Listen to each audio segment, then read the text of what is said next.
പിന്നല്ല. സമാധാനത്തിന്റെ നോബൽ സമ്മാനം എത്ര നാളുകൊണ്ടാണ് ട്രംപ് മച്ചമ്പി കൊതിക്കുന്നത്, ആഗ്രഹിക്കുന്നത്?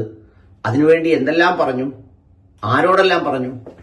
മാധ്യമപ്രവർത്തകരോട് പോലും ആവർത്തിച്ച് എനിക്കെന്തുകൊണ്ട് സമാധാനത്തിന്റെ നോബൽ സമ്മാനം തരണം എന്ന് പലവരും പറഞ്ഞതാണ്. ഒരുപാട് യുദ്ധങ്ങൾ അവസാനിപ്പിച്ചതിന്റെ കണക്കുകളെല്ലാം നിരത്തിയതാണ്. അക്കൂട്ടത്തിൽ നമ്മുടെ ഫ്രണ്ടിനിട്ടും ഒരു കത്തിപ്പ് കത്തിച്ചു. ഞാൻ വിരട്ടിയപ്പോൾ വളരെ പെട്ടെന്ന് അണുവായുധ യുദ്ധത്തിലേക്ക് പോകാവുന്ന ഒരു യുദ്ധത്തെ നിയന്ത്രിച്ചു കളഞ്ഞു, ഇല്ലാതാക്കി കളഞ്ഞു എന്നെല്ലാം പറഞ്ഞു. ഇതെല്ലാം പറഞ്ഞിട്ടും ലോകം കേട്ടില്ല. അദ്ദേഹത്തിന് നോബൽ സമ്മാനം നൽകിയില്ല എന്ന് മാത്രമല്ല, എല്ലാവരും വല്ലാണ്ട് ചിരിച്ചു. നോബൽ സമ്മാനമോ ട്രംപിനോ എന്ന് ചോദിച്ചാണ് ചിരിച്ചത്.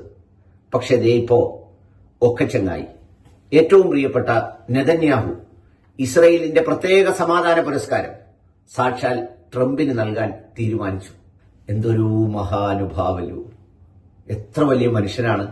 ഒന്ന് ഓർത്തു നോക്കൂ, അവർ രണ്ടുപേരും കൂടി ഈ ലോകത്ത് എന്തോരം സമാധാനമാണ് സൃഷ്ടിച്ചത്. ഫലസ്തീനിലെ 175,000 മനുഷ്യർക്ക് സമാധാനമായി ഈ ഭൂമിയിൽ നിന്നും മടങ്ങാനുള്ള അവസരമുണ്ടാക്കി.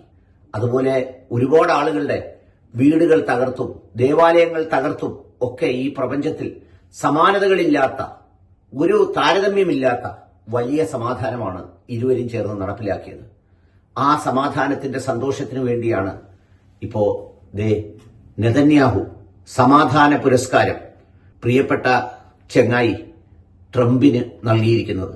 എന്ന് മാത്രമല്ല, ഇസ്രയേൽ ഇന്നുവരെ ഇതുപോലെയുള്ള ഒരു സമാധാന പുരസ്കാരം പുറത്തുള്ളവർക്ക് ആർക്കും നൽകിയിട്ടില്ലത്രേ. എപ്പോഴും ലോകത്ത് സമാധാനം കൊണ്ടുവരുന്നവർ എന്നുള്ള നിലയിൽ അവര് തന്നെ ഈ പറയുന്ന സമ്മാനം അവരുടെ രാജ്യത്ത് തന്നെ പലർക്കും നൽകുകയായിരുന്നു. ആദ്യമായിട്ടാണ് പുറത്ത് നൽകാൻ ഉചിതനായ ഒരാളിനെ കിട്ടിയത്. അങ്ങനെയാണ് ട്രംപ് മച്ചമ്പിക്ക് ഈ സമ്മാനം നൽകാൻ തീരുമാനിച്ചത്. 2025 യാത്രയാവുമ്പോൾ ഒരുപക്ഷെ വളരെ സന്തോഷത്തോടെയായിരിക്കും 2025 മടങ്ങുക.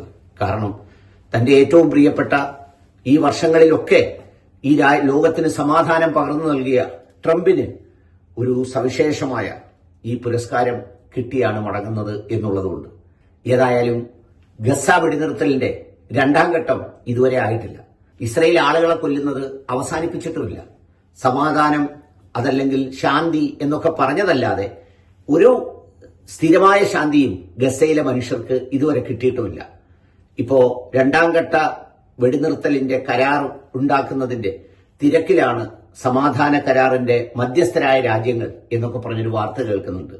ഏതായാലും ഇത്തരം ഒരു ക്രൂരൻ മറ്റൊരു ദുഷ്ടന് ഈ സമ്മാനം കൊടുത്തതുകൊണ്ടെങ്കിലും അവിടുത്തെ ജനങ്ങൾക്ക് ഒരു ശാന്തി കിട്ടുമെങ്കിൽ അത് നന്നായിരുന്നു. ഏതായാലും അങ്ങനെ ലോകത്താദ്യമായി ഹിറ്റ്ലറിന് സ്റ്റാലിൻ സമാധാന പുരസ്കാരം നൽകുന്നത് പോലെ നമ്മുടെ നെതന്യാഹു ട്രംപിന് സമാധാന പുരസ്കാരം നൽകിയത് കാണാനുള്ള ഭാഗ്യം കൂടിയുണ്ടായി. സന്തോഷം.